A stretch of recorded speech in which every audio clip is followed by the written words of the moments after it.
for the 200th episode, what do I want to do? Get some guests again. Used to have some really fun guests. Everybody who joined, welcome aboard.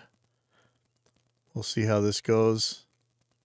And sadly, I don't have my computer screen mirrored to the phone yet. I know how to do it, but I don't know how to get TikTok to read it. So if anybody knows, let me know in the comments there. I'm watching your TikTok comments, so hopefully I can see what's going on. Boy, that white screen is not going to do me any good. But anyway, hey, I don't really use TikTok much, mostly for BMX videos and stuff. So I know there's been more and more pro audio stuff on here, and so I got to get on here somehow. But we'll see how this works. And just having the phone pointed at the computer screen really sucks, and I know it. I'm sorry. I'm going to deal with that as best I can, as soon as I can. And anyway, let's get started. And sorry if you can't hear it that good. I'm using the other mic. Okay. Welcome to Evidence-Based Audio number 195. And this is, Did Your Cap Get the Clap?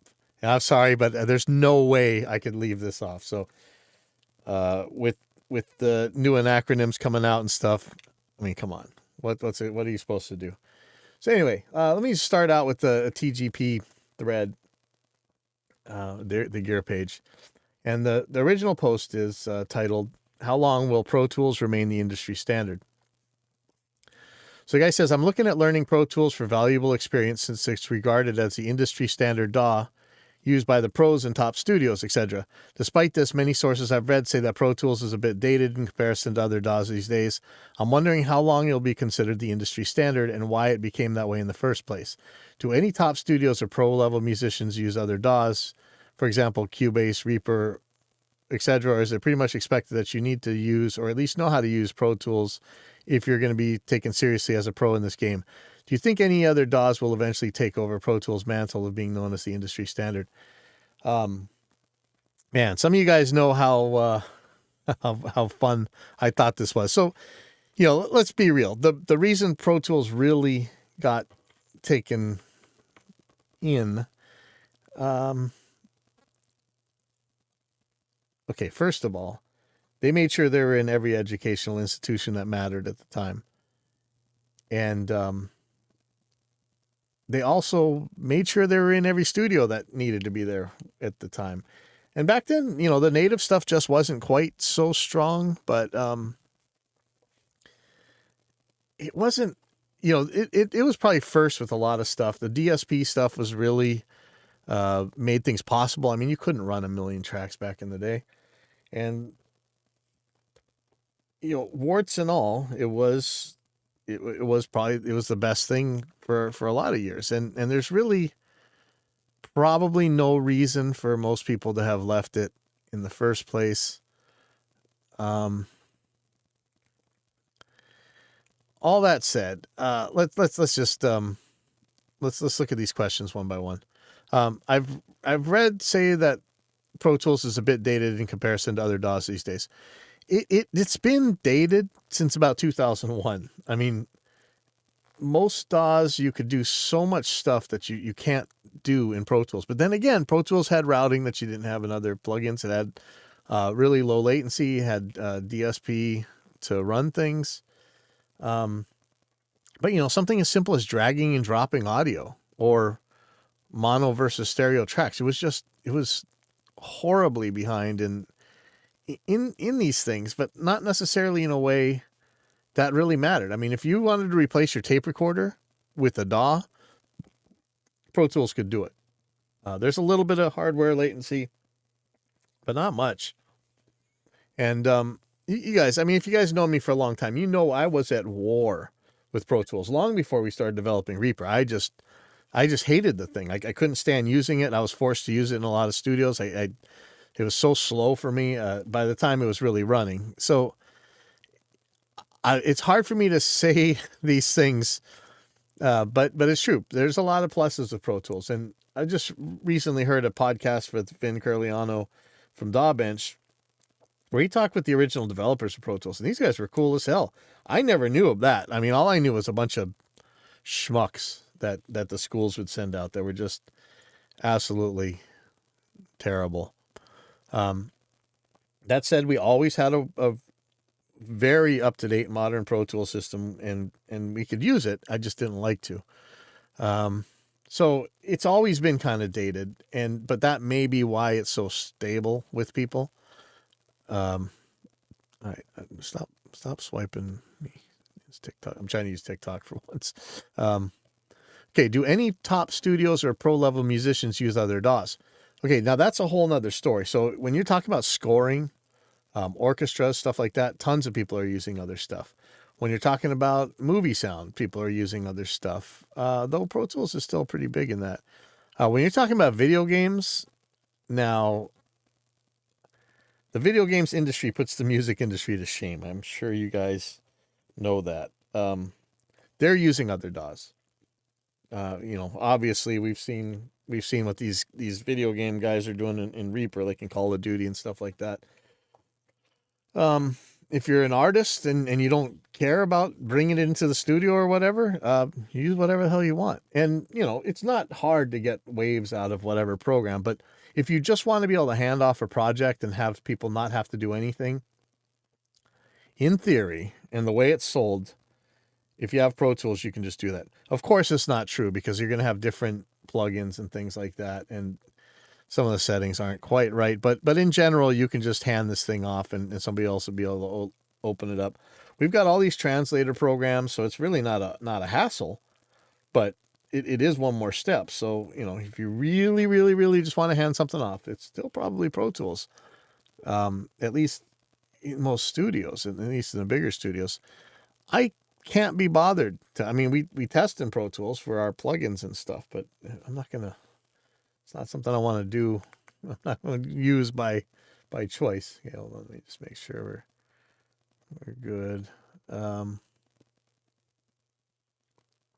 Okay. So the other one, is it pretty much expected that you need to use or at least know how to use Pro Tools if you're to be taken seriously as a pro in this game? Depends. If you want to go work at a big studio, you better know how to use Pro Tools. If you want to record bands all day long at your own place, if you want to write music, if you want to score, if you want to do that kind of thing, don't worry about it. Use whatever you want to use. But, it doesn't hurt to know how to use Pro Tools. Do you think any other DAWs will eventually take over Pro Tools' mantle of being known as the industry standard? I kind of doubt it. And I don't think it matters. I mean, we exist fine without using Pro Tools for the most part. And studios are a tiny, tiny part of what actually happens in this industry anyway. So it's up to you. Yeah, so here's Dunedin Dragon. Dunedin Dragon? I'm not sure. It says, I think Pro Tools status is more of a legacy of the way studios used to work and not terribly consistent with how modern studios tend to work. Again, yeah, because modern studios tend to be small and just moving quick. They don't really care about this stuff. It's still in use in most of the big name studios, but that's driven more by the studio's installed base of recorded material. That too, if you don't have the tape machine that'll pull up an old song, you're kind of in trouble. However, professional big name studios are a rather small cross section of the recording industry. Yep. Most of these type of businesses shut down and have been replaced with much smaller boutique studios. But the fact that so many recordings are done in private studios or home environments, it's really hard to say anything is an industry standard anymore. You know what's an industry standard? Wave files,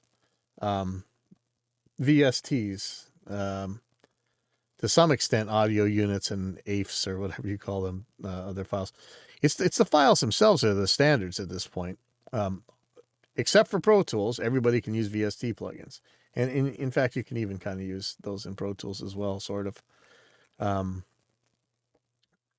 Everybody can use waves. It sucks that in Pro Tools you got to import them or something, but let's see. From what I've seen, the industry standard might be more dependent on what type of work is being done with it. Certainly, Ableton Live is an industry standard for anything that's being done for live productions, and that's true. You're not going to touch live with Pro Tools. Others have their own particular segments they tend to be specialized for. So I think learning any DAW software starts first with where your emphasis will be, then finding the one that best fits. Yep. Let's see, somebody else is saying, if you want someone to fly in parts or send tracks elsewhere for mixing, PT is widely considered to be the language spoken by pro studios. Yep.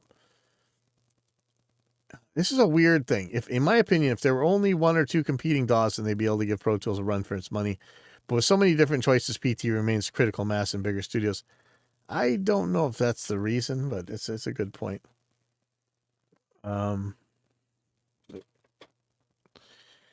Okay, so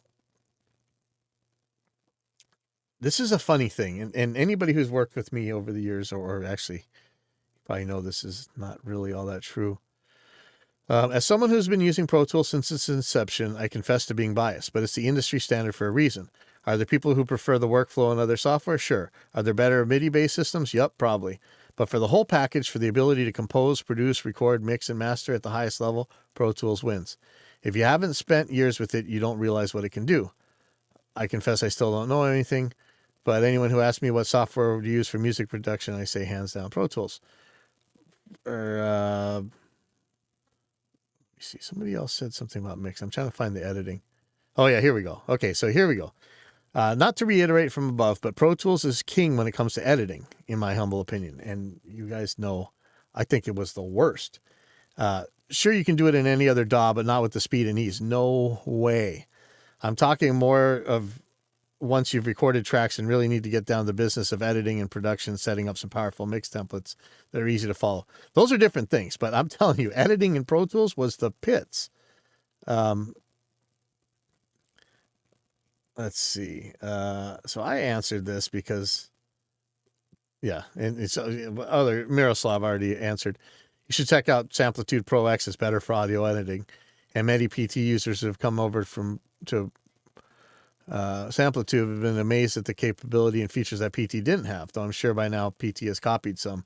The object level editing in Samplitude is way ahead of the game.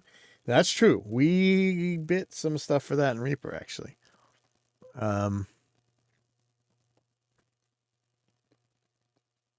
People talk about latency. Let's see. Sorry, I'm trying to fix a little buzz here.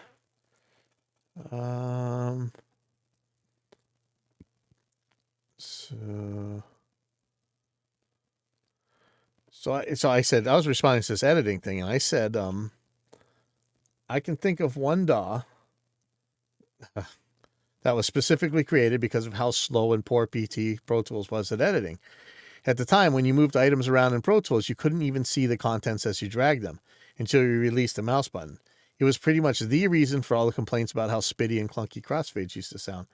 And that's another thing. Auto crossfades in Pro Tools used to be pathetic. They may be better now, but you couldn't see the audio as you're moving it. That made the thing absolutely useless for me. I know there's ways around it. You can nudge and all this stuff, but it was crap. And I actually just ran, I got Pro Tools Ultimate for testing our plugins, and I just ran it.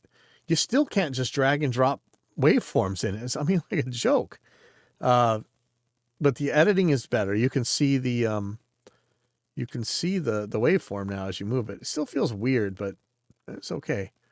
This is much better than it was. And so that's the other thing. I expected DAWs to have matured so much in the last 20 years or so. Reaper's not quite that old, but it's getting there. And when Reaper started out, it had the routing setup. Nobody could touch it. Not even Pro Tools.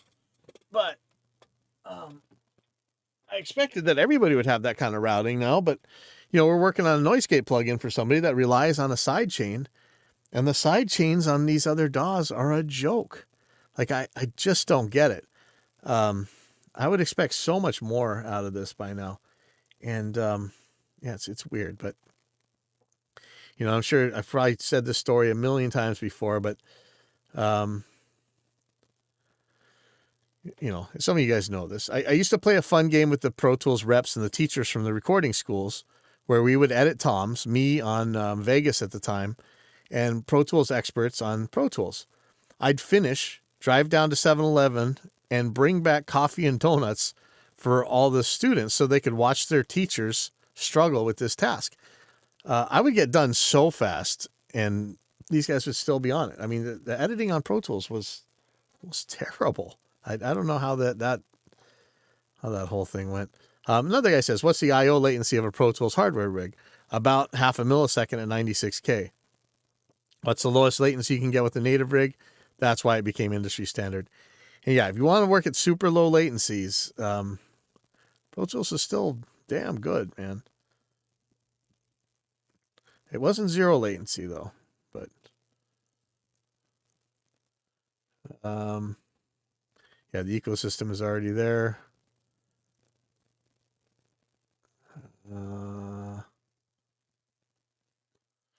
Anyway, so let me get on to this next thing here. So I don't know if you've heard of this. So this is Clap, the new plugin standard.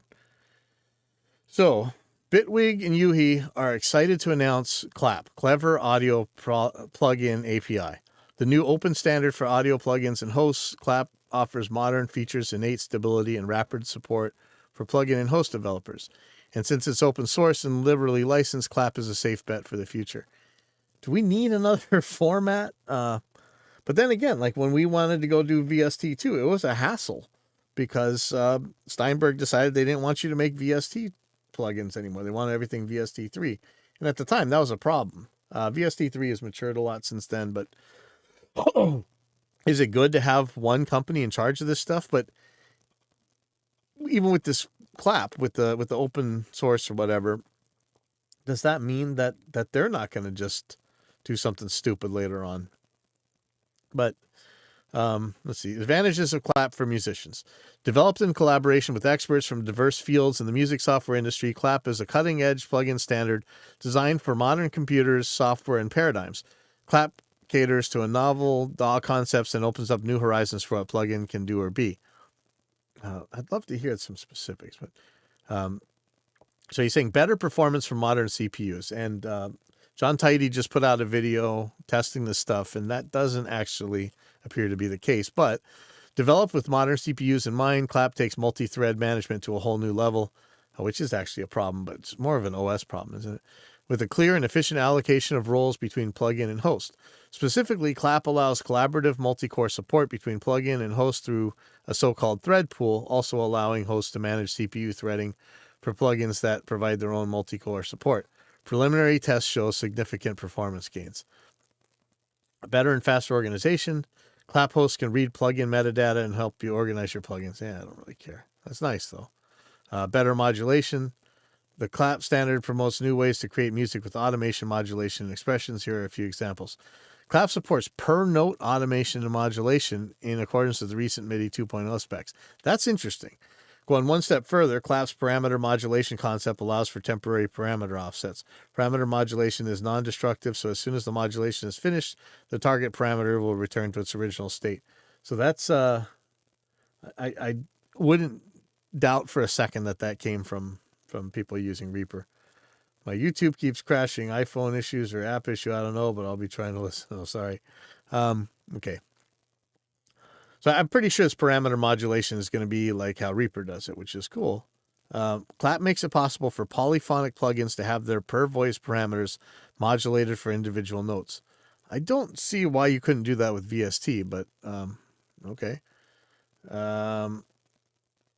Information for plugin developers. So they're talking about the API here, but Clap is an open source release under the MIT license. No fees, membership, or proprietary license agreements are required before developing or distributing a Clap capable host or plugin, and the license never expires.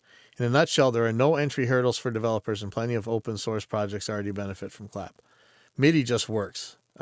Inspired by MPE and MIDI 2.0, Clap can adapt to any future MIDI standard. Well, that's kind of a claim. But I guess you could adapt if you can code it, but that's anything could, right? Wherever a solid standard exists, we allow developers to freely decide how to apply it. Nice. Plugins can receive and send any MIDI events on multiple ports. Yeah, but you could actually, so Poo Ninja is asking, so poly pitch perfect shifts like Eventide, if you can code it. You could actually do that on VSTs or whatever. I think this is opening up some like per voice automation stuff, which is, again, you could still do this on other VSTs, but maybe this is going to be by default. A simple system for extensions makes Clap future proof. Companies can offer proprietary extensions if required for specific features. So anyway, you can go in there and start grabbing stuff, and companies and projects to watch out for. Following companies and projects are already evaluating Clap for their host and plugin software. Well, you guys are behind, man. But it's showing maybe even Avid. We were just talking about iPlug 2. So, if we look at Reaper 6.71, which came out, when did this come out? Yesterday, the other day. One of the things that it says in the release notes is Clap, add support for Clap plugins. Support Cockos.Reaper_extension, which returns a Reaper plugin info for Reaper API access. Okay. So there's a bunch of stuff for effects, actually. So I'm gonna leave the Clap for a second and read this in Reaper 6.71 release notes. Add project setting to auto bypass plugins that report tail length with user-defined silence threshold. So I wonder if this is for like rendering stuff, so you don't end up with tails cut off or way too long. Add per instance setting to auto bypass plugin uses automatic tail detection if plugin does not report tail length. Add compatibility setting to force automatic tail detection, allowing plugins to opt into the project auto bypass. So interesting. So is this actually a performance thing where if you're not using the plugin at the time, it'll automatically bypass and save you some CPU? We talked about this during Reaper 1 or possibly before, that turning on and off this engine, might be a little bit scary. It might cause some problems, but be interested to see where this goes. And so, of course, John Tidy's got what's new in Reaper 6.71, and he's talking about the Clap support and auto bypass for effects, and that he's showing it effects auto bypass to reduce CPU load. Computers are so strong now, but then people have like 5 billion tracks running, so maybe that's why. I'm gonna check that out. I'm not sure that I really need it for most of my stuff, but that is an interesting thing. But the main part is he talks about testing Clap and using Clap plugins in Reaper and the performance that he's seen in this. Okay, so we're asking about this title here. Did your cap get the clap? So we're going to talk about capacitors here for a second, and this is kind of a long read, but I'm just going to try and sum this up. So there's a thread on the gear page, and man, I hate to chew on a company because it's possible that these guys could actually be destroyed over this. But these people have already reported things to Sweetwater and some of the other companies, so I'm just going to read it here. So the thread is called With Genuine Paper and Oil Capacitors. Okay, you guys know that many guitar players believe some absolutely bonkers crap, and one of the things they believe is you got to have these like magical capacitors, and what these are is it's your tone knob on your guitar, if you have one, works by a resistor and capacitor network, and it's pretty much what makes this thing work, how it filters and low passes your sound, or how much treble it bleeds off, or however it works. But they believe that, like anything else, if it wasn't made in the 1950s, it's no good. And so you're dealing with a religion that it's pretty nuts, and they're actually ripe for exploitation, because if they believe in like Tonewood and special magical unobtainium tubes and stuff, you can sell that stuff to them at crazy prices. And so one of these things that they want is these old paper and oil capacitors. That's the way some of these were made, and they think that's going to make them, one of the funny things is when people point out is that people obsess over stuff like that so that they don't have to spend their time actually making music. So they got an excuse for why they don't got any songs out. I think there's a lot of truth to that. But anyway, so let's read this. Like a customer brought in a 335 type guitar he tried to install an upgrade kit in. He gave up when he broke a lead off of one of the capacitors trying to shoehorn the harness through the F-hole. Labeled PIO, as in paper and oil. Sure enough, the website says with genuine paper and oil capacitors, your guitar will have the classic sound of a vintage ES30 335.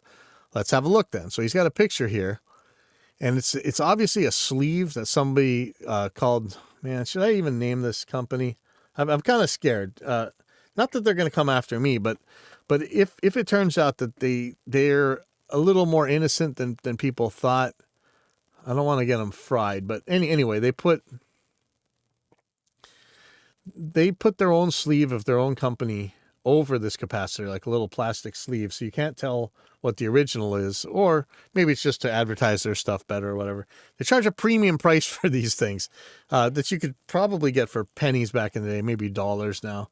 But so they've put a sleeve, like imagine somebody took a can of, probably wine is probably the best analogy. So somebody took some like cheap wine, I guess, and then put a sticker over the original stuff to make it say that it was some super expensive wine. Some people rebrand stuff. There's nothing wrong with that, but it's if you're lying about it. And here we go. So when the guy peels it open, he finds a Mojo Dijon capacitor underneath there, which is probably also a sleeve wrapped over something else. But it is a cheaper capacitor. And so he says, oops. So apparently what happened is these guys were faking the capacitor that they said they were selling. It's not a paper and oil capacitor. It's a metal foil or whatever, as if that makes any difference. But it's just the principle of the thing. They shouldn't be lying about what they're selling and upcharging majorly for it. So I'm pretty sure this Mojo Dijon, let's look this up. Mojo Dijon capacitors. So it's this company called Mojo Tone, who I'm sure probably sleeves these things themselves. I mean, do they actually build them themselves? I doubt it. I mean, maybe they do. That'd be crazy. But I'm sure it doesn't cost much. Let's see. Guitar parts.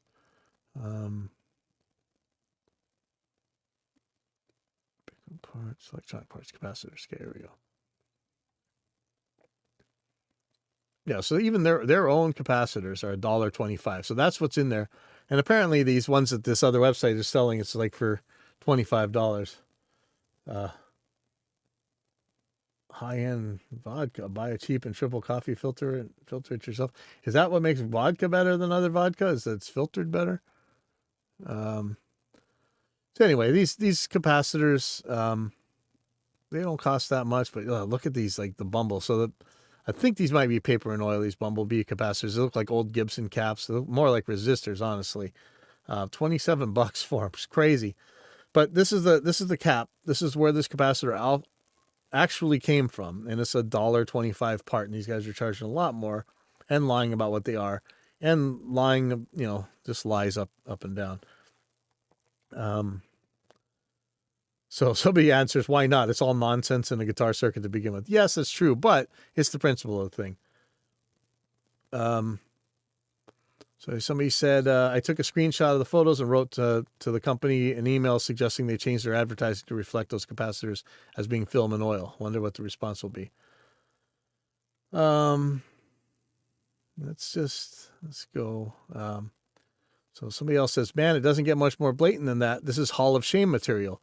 You have to think that by the time they've made and applied the outer cover, they're saving maybe $3 to $5 per cap and putting an entire business's reputation at risk. I can't wait to hear the response that you get from these people, if any. A fool in his money. Okay, so this guy says, and this is true, at least there's a cap under the shrink wrap. Could have just had a wire instead and still fooled a lot of the gear page. Sure enough, had that not even be a capacitor, all these professional guitar players at the gear page would have been turning up and down the knobs and pretending they heard this giant change.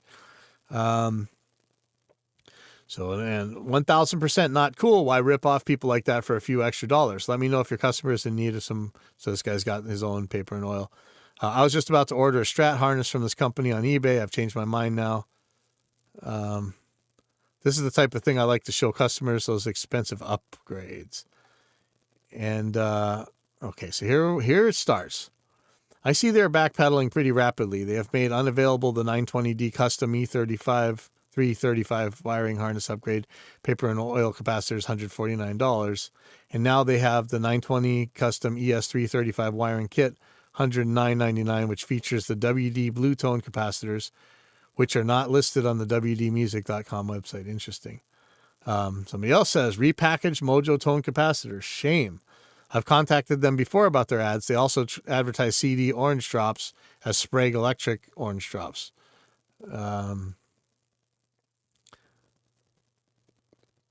Let's see.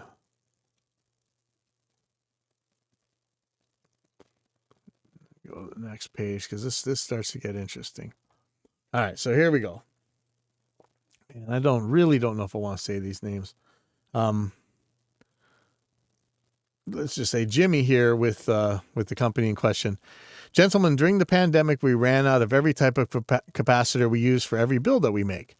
The world cap supply pretty much dried up. And yes, we've talked about this so much before that parts are scarce right now and have been for a while. And I had to make some tough decisions. Should I have shut the business down and put my employees on unemployment, or make a few substitutions here and there to keep things afloat? I bought every cap I could find from anywhere and anyone that had caps. Mojo Tone was and still is a great source for me, as well as All Parts, WD Music, and all of the electronic wholesale houses. It was pretty grim there for a while, and we're just now getting back to normal. I'm currently working on a very expensive manufacturing deal for 6,000 paper and oil caps. We expect the product to be available in about 90 days. In the meantime, I've acquired a limited supply of new old stock K40Y9 caps to fill the gap. I'm happy to send you K40Y9s to anyone who received the wrong cap. Show me what you have and where you purchase it, and I'll take care of you. So alrighty, okay, so this is a huge question here. Should I have shut the business down and put my employees on unemployment, or make a few substitutions here and there to keep things afloat? That's not a tough decision. No, don't shut down the business. Just tell people you're using a different cap, and good. That's sorry, we can't get this cap anymore, so we're not advertising it anymore. And here you go. And guess what? It'll sound exactly the same. But no, they wanted to lie about it. So it turned, the Dijon caps are film and foil type capacitors. Okay, and so somebody, of course, this is something that you might have heard before, called the Notpology. So he says, feels like they've been wrong, in quotes, when you're caught being completely fraudulent. I have bought 2 of your harnesses in the past. Don't worry, I'll never make that mistake again, and will be sure to tell everyone I know not to either. Oh. Yeah, but don't you go blind from drinking moonshine? Okay, sorry. So he's back on behalf of our company. I apologize for this mess. I understand that substituting caps isn't the best practice. I was put in a bad position by supply chain shortages, and I made a bad call. I own the decision, and will deal with the fallout. Call me to exchange caps. It's still really it's not really an apology, but at least he's saying, I'm taking full responsibility, and I'm good with that. So somebody else says, surely someone had the time to update the descriptions. I don't care that you subbed parts. I do care that it is misrepresented. Supply shortages don't explain that away. Yeah, it's true. He says, you're correct, Bill. We were fighting for survival and time slipped away. We should have made those edits a lot sooner. It's my responsibility to make sure the listings accurately reflect what we're doing. This guy's he's saying that the buck stops with him, which is good. I failed to realize the importance of correcting the listings in a timely manner. I don't believe that, but whatever. It's my fault. Again, taking it. We're taking corrective steps now with the listings. My offer to replace the cap stands. I'm here to make things right. And what else can you do at this point? Well, it turns out you better clear it up on the website. But all right, so here's one person says, I've thought about this for a bit since I posted this earlier. Frankly, all this seems to be is an attempt at damage control since you were caught. What happens if this guy hadn't posted this story? I also built, okay, so one of the ones is, and I just got to say, what's the harm? I don't know if you guys remember the ADE bomb detector that all the pro-government nut jobs were talking about this thing. It's supposed to detect bombs. I think you like put a picture of the bomb on the end of an antenna and somehow it's supposed to find a bomb. So bad. Got a bunch of soldiers killed. Probably a lot of innocent people, civilians and stuff too. It's just such a piece of crap. And it's the same thing. But, now I understand that I got caught. No. Okay. Anyway, sorry. Let me go back. So this guy's saying, I also built assemblies during these past few years. And while there was a shortage of some items, you could get almost anything if you either, one, looked hard enough, or two, paid a premium for it. You could have also pulled those assemblies from the market that featured paper and oil caps if you couldn't find them. That's what you should have done. There was another alternative, and that was to be transparent. You claim supply chain, yet it seems you had no difficulty obtaining caps from Mojotone and then having them turned into counterfeit paper and oil caps. That was counterfeit. Does Mojotone have an issue with you using them for their cheap caps and passing up their more expensive PIO caps that were available? Does Sweetwater realize that they have bogus counterfeit PIO caps on their shelves that they're advertising to people? So now this is a whole nother level. Okay, so Sweetwater's involved. I guess Sweetwater sells this stuff, is a reseller for this company. Now that's a big deal. If you don't know Sweetwater, they're one of the biggest music retailers out there. Definitely got to be the biggest online one. There's Guitar Center and Musician's Friend, but I don't know if anybody really trusts that stuff that much. Does Sweetwater, are you going to tell your dealers you've been screwing them as well? Dealer price for your assemblies is also higher due to these misrepresented parts. I just took a look at your site. You've also falsely advertised your orange drops as Sprague, and they haven't manufactured them for a decade or more. Your pictures also clearly show that they're made by CD rather than Sprague. You are even selling them separately. Here's the top description I pulled right off your site right now. And it says Sprague orange drop capacitors. We've used Sprague orange drop capacitors in our builds since day one. You're using this as a marketing tool, a false one. Truly, the leader in custom harnesses would know the difference between new old stock Sprague orange drops and standard CD orange drops that you can get anywhere. I doubt there's really a difference, but it's the misrepresentation I have an issue with. There is other marketing BS, such as advertising 920D pure tone jacks. They're the same as anyone can buy and nothing special. Well, that's kind of normal. It appears it's all a sham. There's been time to correct this issue. Currently, Mojotone has over 2,200 22 microfarad, 0.022 microfarad paper and oil capacitors and almost 3,400 of the 0.047 microfarad paper and oils in inventory. I quickly checked CE distribution. They have paper and oil in stock, and they're only a few dollars each. How long were you planning on lying to the public, to your dealers? When will this get cleaned up? Let me get this out of here.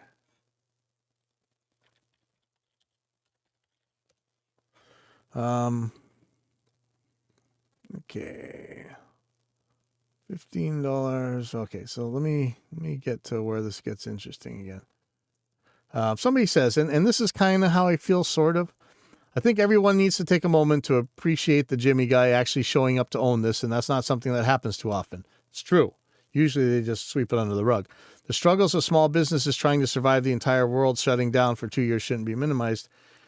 We should also ease up on acting like we've been so harmed over something as ephemeral as whether it's bougie caps, guitar caps we brought were really paper and oil or not. It's likely from placebo effect that the cool labeling on the caps in question makes a bigger sonic difference in our minds than the composition anyway. Yeah, I mean, it's true, but again, these people were defrauded. So just because they were defrauded on snake oil that turned out to be lizard oil, but I mean, still. So more people complain, I'll never buy from you again. Character is what you do when you think nobody's watching. Okay. See, somebody else says, when I was building a Jaguar parts caster, the company, same company, sold me a harness which advertised Switchcraft switches, and none were Switchcraft. They also shorted me the cloth wire and substituted caps, values, and brands. Doesn't surprise me that they pulled the phony baloney crap cap stunt. I wound up building my own harness with the parts I wanted, which I should have done in the first place. And oh yeah, they sent me a wiring diagram that needed correction. Nice. All right, so I'm going to try and get through this kind of.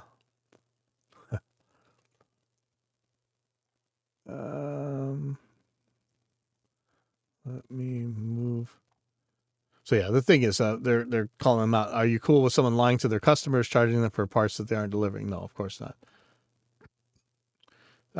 Now here's where I am. Which is worse, the scam of PIO caps, which most of these religious nuts on the gear page are guilty of, or the scam of paper and oil caps that aren't paper and oil caps? That's funny, but okay. So this is probably more along how I was thinking. This is from Pickplucker. While I'm usually impressed when someone just owns their stuff, I will only note that I understand getting in a jam. I understand how hard all the pandemic restrictions were on the little guy, but COVID covers more sins than vinyl siding. And what these company did not do, which was also an option, was to own up to their issues in the beginning. Instead, that was done by repackaging and mislabeling the caps, was to make a conscious decision to engage in conduct that meets the classic legal definition of fraud, i.e. an intentional misrepresentation of a material fact. It wasn't a different PIO cap that got rebranded. It was an outright attempt to misrepresent. Despite the explanation, excuses, and offer to make good, this is not, this is,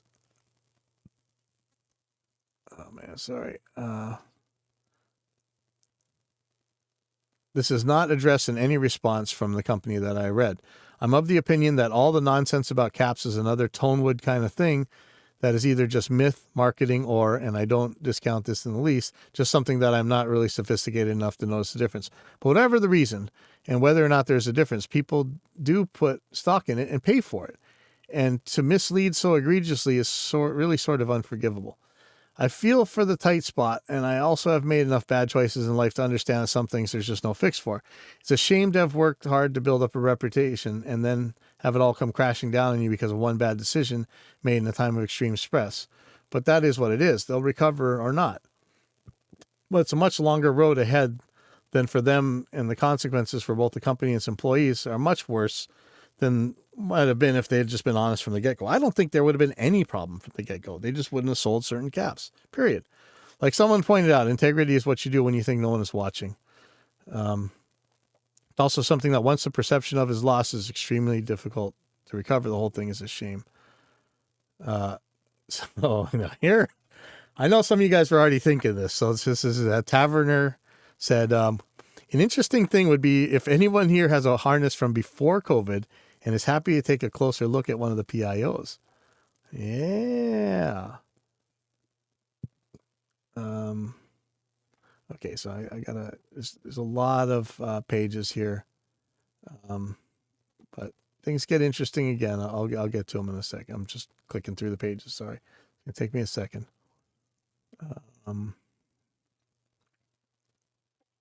Yeah, somebody says it's like the reveal scene at the end of a Scooby-Doo episode.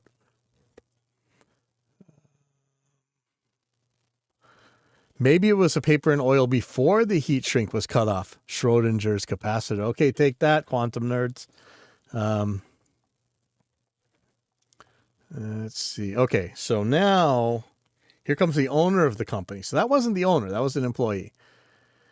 So he says, hello, I am Chris. I own the company. I am writing to address a very serious issue that I was made aware of today. So he's saying he didn't know anything about this. And guess what?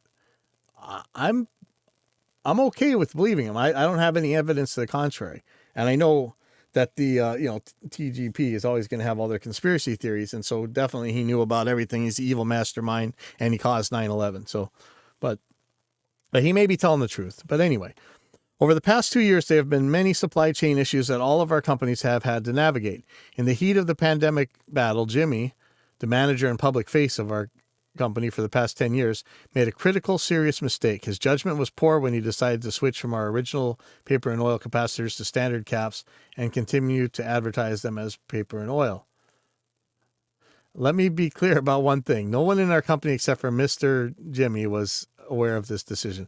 This is his claim. And I know you TGP guys can't believe that it's possibly possible, but he's saying it. Nobody in the company knew except for this guy. And I'm sorry, you got to give me evidence to tell me otherwise. And thanks from Poo Ninja about the Scooby-Doo. I'd have gotten away with it too if it weren't for you meddling guitarists. And that's true, man. How are you going to get away from that? That's actually pretty funny. So let me continue. She says, had I been aware of this poor decision, I would have immediately made the change clear in all of our listings and product descriptions. Further, during the time of the pandemic, our company had laid off almost all of our employees, so there weren't too many hands to help cover all the bases with our many varied selling channels. We were all trying hard to keep our business from sinking, and it's in times such as these when poor decisions are sometimes made. That's no excuse for the deceptive decision that was made by Jimmy, and I will be addressing that with him immediately. I make no excuses for what happened, and he didn't. I know you guys are all freaking out, but he didn't. I will do whatever is needed to remedy the situation with any customers. I will address the matter internally in a way that is swift and decisive. Thank you for taking the time to read my note. And, honestly, what else could you do? But of course, the conspiracy theories of the gear page, the same people who believe in Tonewood and magical capacitors and all this other nonsense, they're going to go full conspiracy right away. So one of the guys says, so we're to believe that this Jimmy character hand makes every single fraudulent paper and oil without anyone else knowing? Could be. It's not going to be a giant company. So somebody else says, that's not quite right, though, is it? Your firm didn't just advertise these caps as paper and oil. They took affirmative steps to dress up camouflage a far less expensive type of capacitor and sell it as the more expensive type. This is not just misrepresentation, it's outright fraud. In my opinion, the first step in a real and true accounting would be to stop referring to what happened as a mistake or unfortunate accident, and I agree, and label it as what it is, a knowing, deliberate attempt to defraud your customers. Yeah, this is bad. The second step would be to provide a complete and honest account of exactly what steps were taken to perpetrate the fraud. In particular, it's rather hard to imagine that Mr. Dar could have, been the only individual involved unless he procured the fake wrappers himself, manipulated your company's invoices and or industry inventory records himself, wrapped the capacitors himself, and handled the shipment of orders himself. Is this really the case? Yeah, I want to see a post from Jimmy that says, thanks, I just got fired. Hey, I wouldn't be surprised. We'll see. But, it could have very well been one guy doing all this. And you conspiracy nuts don't understand. Like, if you ever dealt with the government or a bigger company, it's amazing what kind of crap they can pull. So it's showing the Mojo Tone Dijon capacitor is $1.25. And this company's one that they were claiming was a paper and oil, but was really a Mojo Tone Dijon capacitor. It was $28. So he says, this is the problem. Cheap part, huge upcharge, total fraud.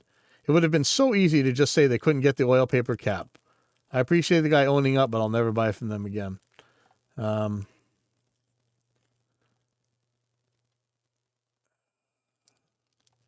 me go on. I don't want to make you guys sit through a bunch of stuff.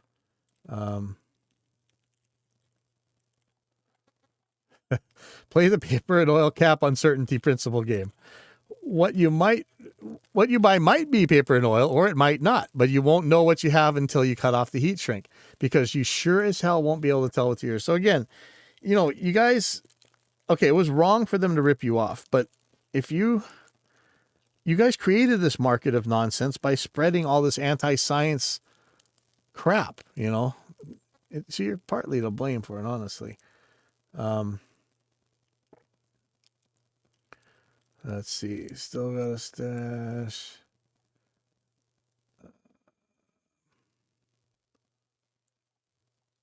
Okay, it's going to take me a little while. I have to get back to... So this guy says, people who can't solder their own wiring harnesses and who pay a premium for paper and oil capacitors deserve to be rinsed. I bet if OP's customer had not broken a cap and installed the harness, he would be boring all his friends senseless, pointing out the subtle variances that paper and oil caps were imputing into his tone. True, that is exactly what would happen, but it's not their fault for not soldering. They're paying somebody to do it. Sorry you don't have good enough years to discern this, but this just listens to those transients mids right there. And unmusical blues bends for 10 minutes at a painful volume. Yeah, I can definitely see this. Let's see. Yeah, you're not owning up to anything when you get caught red-handed. Let's see, they show a little Scooby-Doo thing. To be clear, misrepresenting a product is never okay, even for something irrelevant like cap composition in a guitar. At the very least, they should have sharpied out the PIO part of the writing on the string cover. Yeah.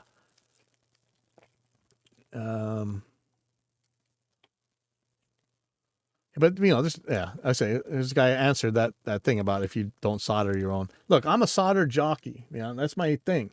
But that doesn't mean that I expect everybody else to solder stuff. It says I wire guitar amps in my spare time, but I just do not enjoy wiring guitars. So I often buy harnesses. Sorry. There are lots of reasons to buy a pre-wired harness. Okay, so now somebody else is asking, please post the date when your company started doing this. I have bought several harnesses from you over the years and would like to know exactly what I got. So, okay. I mean, he's right to ask for this, but this guy has actually been out there telling everybody that he's got this amazing tone from these capacitors that probably aren't even what he claimed they were, but he's out there claiming it,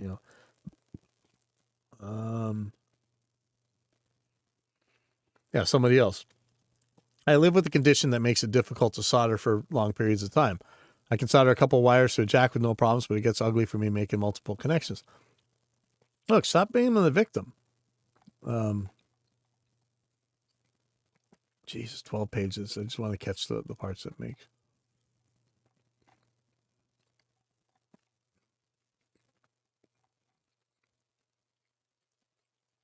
Very nicely written long post by the owner. Sounds like a classic damage control PR, except he missed the most important thing, an apology.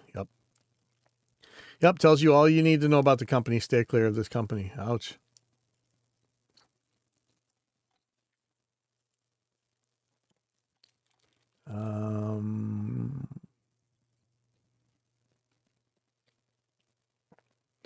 So now I have no idea how big this company is.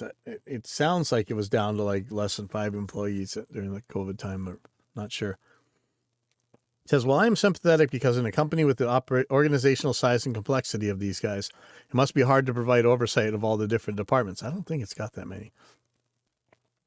It's frustrating when you find out that the guy on the 7th floor who's been running your guitar electronics and wiring division for all these years has been acting like a cad while your eye has been elsewhere.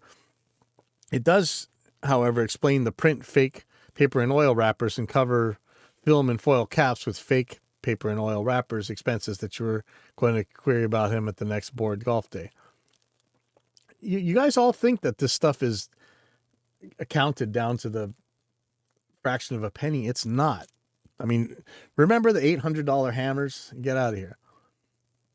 Honestly, why are you and Jimmy telling people to contact you to remedy the situation? You should be proactively contacting everyone affected because presumably you know when this started, the expense report, remember, and offering them a full refund plus replacement cap for those who want it. Now would also be a very good time to fess up about any other little supply chain issues the company may have had because I predict your products are about to undergo a tsunami of scrutiny. Maybe. And we're going to talk about that in a bit.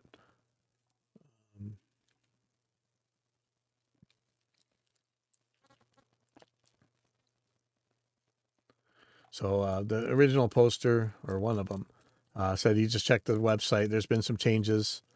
And one assembly still claiming paper and oil caps. But Sprague orange drops are now called orange drops.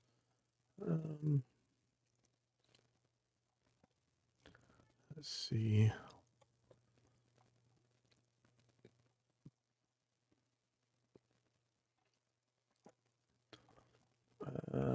Sorry, this is taking me a little bit. It's a lot of crap to get through.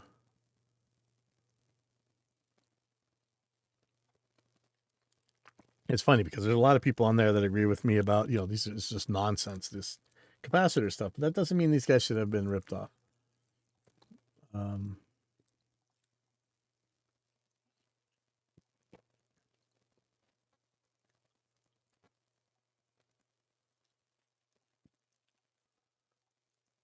So hopefully we're getting close. just looking for some key posts here, and I should have them soon.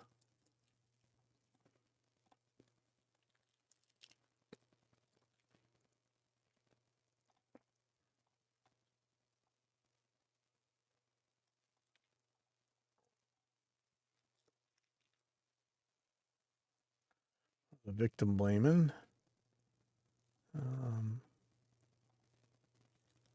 Okay, so there was a claim. Okay, so this is from the owner again. Hello again, everyone. I've read through all the posts on this thread, and I completely understand the outrage and frustration. I was first made aware of this matter on Wednesday afternoon, the day before Thanksgiving. On that day, I promised that I would look into the matter in great depth and take quick, decisive action. That has happened. Our offices and production facilities were closed on Thursday, Friday, and through the weekend. We began addressing this issue first thing in the morning, and our official response can be found at this link. And please accept my humblest apologies and make me work with each customer to make this right. Okay, so somebody took an issue with that. He says, could you please post the blurb here? Since when I went to your site, I was greeted by 17 scripts running on that page, and I'm not in the mood to authorize them all, just to read it. Immediately follow up by clearing my cache of tracking cookies that I'm not all that interested in. And let's see if we can find it. So hold on. And yeah, you're going to see the website now, but sorry, there's no way around that. So I'm on their website. I don't see anything about this problem. I mean, maybe you could find it somewhere. I don't see it. I see a bunch of pop-ups and crap. So somebody else posted it. Capacitor resolution form. Published on November 28, 2022. On November 23, 2022, we were made aware that our ES 33550 LPJS, blah, blah, blah, wiring harnesses had been built and not sold as advertised. Due to poor judgment during a season of supply chain issues, again, excuses, man. These items were built with standard film and foil capacitors with a label applied to them stating they were paper and oil capacitors. The online listings also described these items as being built with paper and oil capacitors, but they indeed were not. Once our leadership team was notified of this issue, we immediately moved the products from the sales online. While some batches of these products were built correctly, several runs were built using the wrong capacitors. To correct this critical error, we are offering a variety of solutions to anyone who purchased a wiring harness built with these misrepresented capacitors. It is our immediate goal to rectify this situation and correct the wrong that has occurred. These options include a full refund with the return of the item, a brand new replacement, or a store credit for the total price plus 20% extra. If you purchase one of the following SKUs between July 20 and November 2022, fill out form below. And he's got the serials on them. To determine if you have the correct harness or one that needs to be replaced, please refer to this page. And he goes back to that page again. Please accept our sincere apology regarding this unfortunate situation. Stop saying unfortunate. It is our goal to build and promote quality products that we can stand behind and be proud of. We have failed to do so in this manner. There's no excuse for an error like this, and we're truly sorry this happened. It's not an error. Please direct any comments or questions to the form below. Blah, blah. And somebody posted Megadeth's Almost Honest as a reply. And you know, that was recorded at my old place, and it's still one of my favorite guitar sounds anyway. So a 2-year run before they got caught. Wow, at that length, I'd say there was willful intent to mislead. Glad they're trying to make things right. Regardless, they've lost the customer here. Hoagie, you deserve the first ever The Gear Page Investigative Journalism Award. Good work humbly exposing this so it didn't continue unchecked forever. Yes. Yes.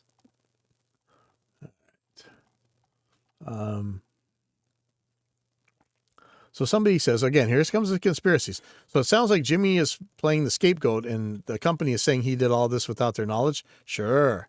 It's perfectly possible. The other guy says he must get one hell of a profit share. He may. And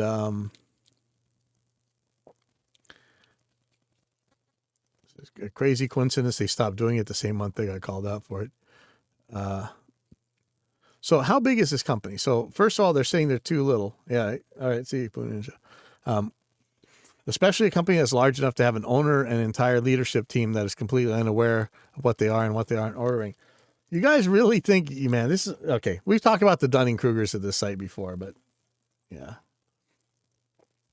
So somebody else says, I've been checking their website, Facebook, and Instagram every day since they first entered in the conversation here. I don't expect them to announce it, though. I'm going to talk about that in a second.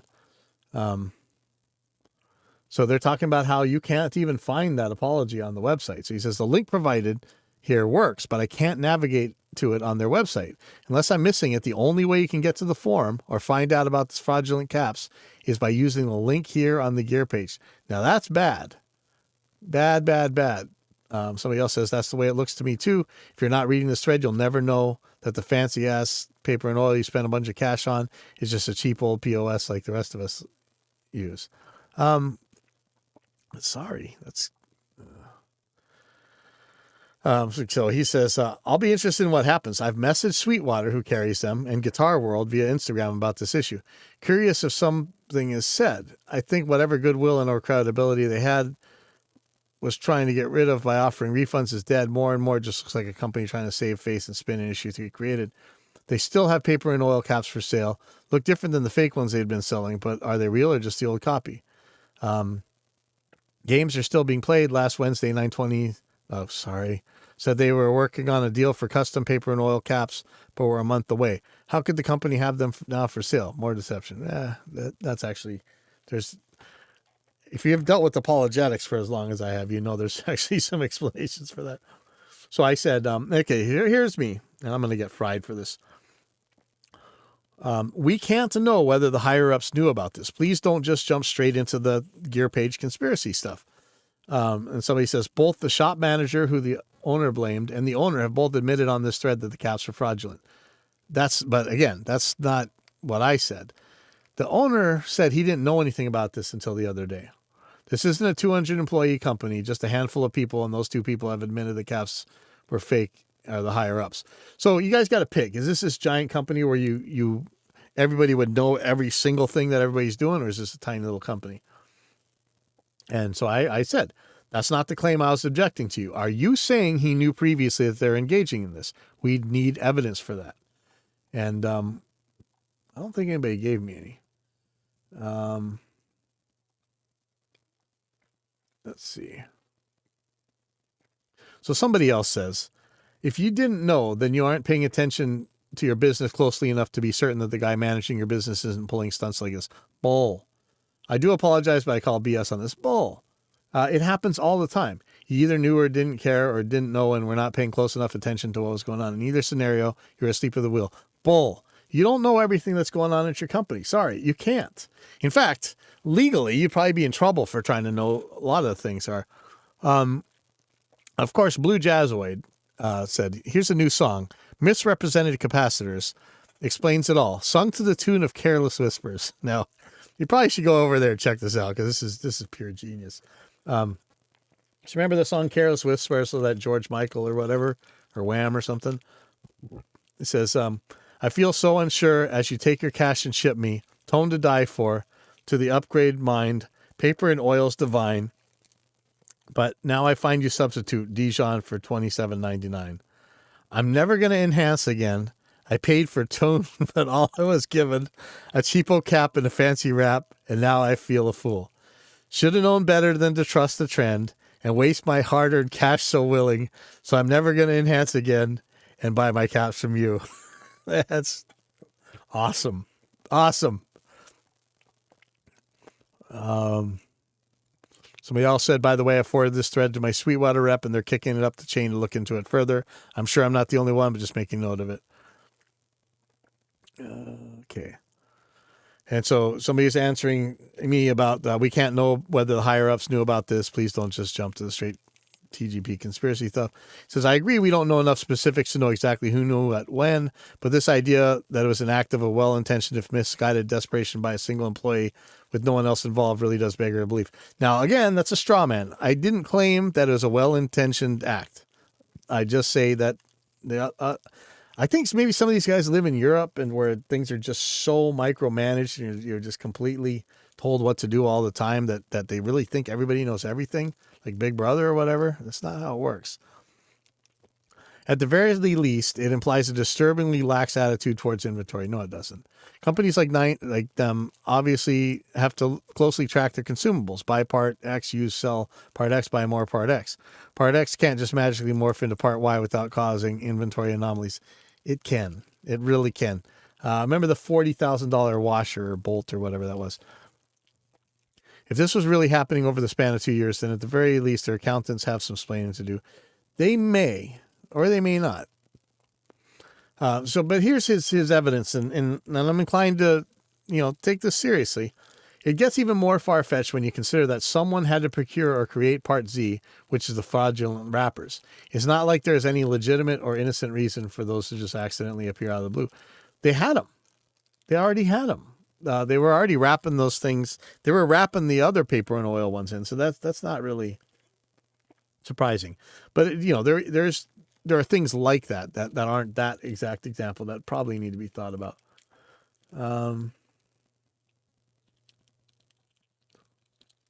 Somebody else claims there is no way only one person in the company had knowledge of that for 2 years. That's not true.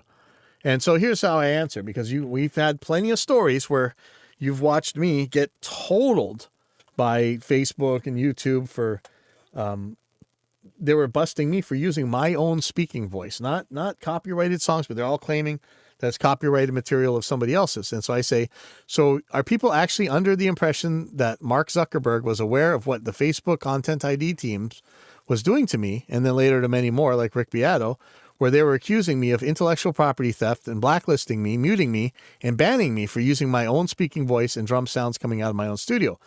Seems like many here have never had to deal with the government or a big company assuming some sort of magical omniscience by the owner or higher-ups. That's true. So are they saying that Mark Zuckerberg actually knew what these guys were doing to me? I don't think so. So somebody tried to answer me. The shop manager admitted doing it. The owner said he was unaware. Yes, that's what the owner said. The actions they've taken since the owner came on, offering a refund but hiding the information from everyone,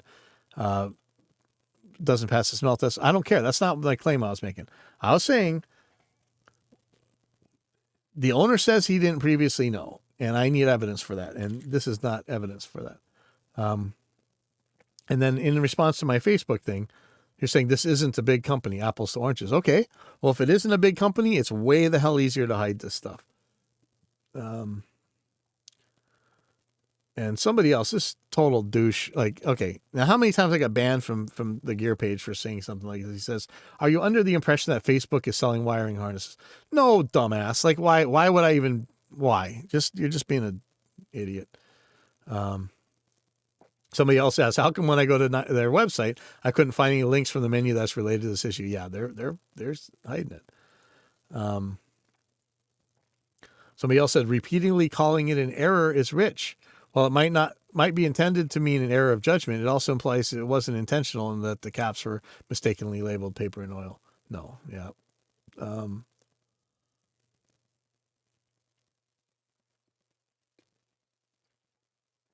Okay. So somebody says there are 45,000 full-time employees at Facebook. What's your guess for these guys? Maybe 25. It doesn't matter. Again, you guys are trying to play it both ways. Either it's a big company and they know everything, or it's a small company and they don't know anything. And so I say, I have no idea. But for instance, the size of a company does nothing to change the ability of people to read minds. It doesn't.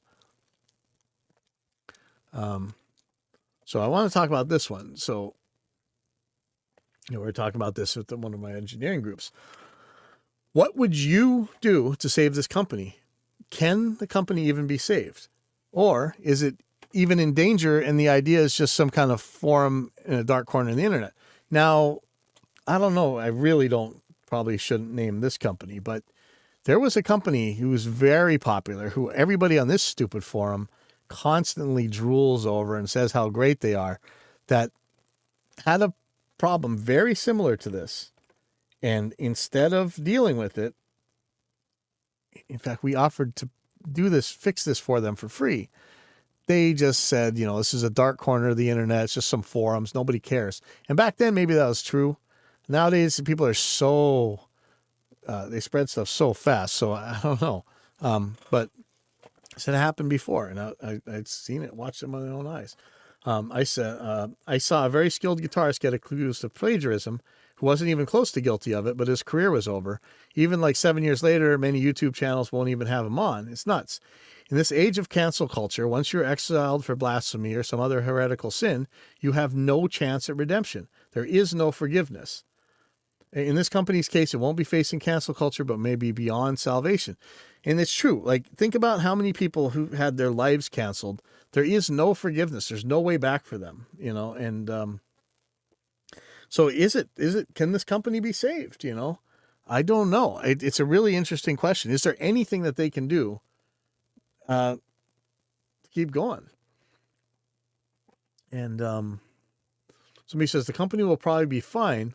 As far as we know, the only people aware of this business practice are the people participating in this thread. Their, air quotes, apology is not even public. The biggest question will be whether or not Sweetwater continues to carry them or not, as I imagine that makes up for a good portion of their sales.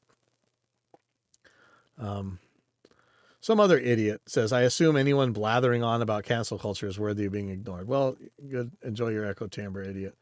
And so I actually repeated this. There's a company who gets slobbered all over and praised on this very forum, and many others who, once upon a time, around 2004, decided that it was only a dark corner of the internet on a few forums that caught them behaving very poorly. So they chose to ignore it and keep up the fleecing job. And they're doing amazingly well and constantly recommended here on the gear page. So who knows, they could ignore us here and be fine. I too wonder what Sweetwater will do.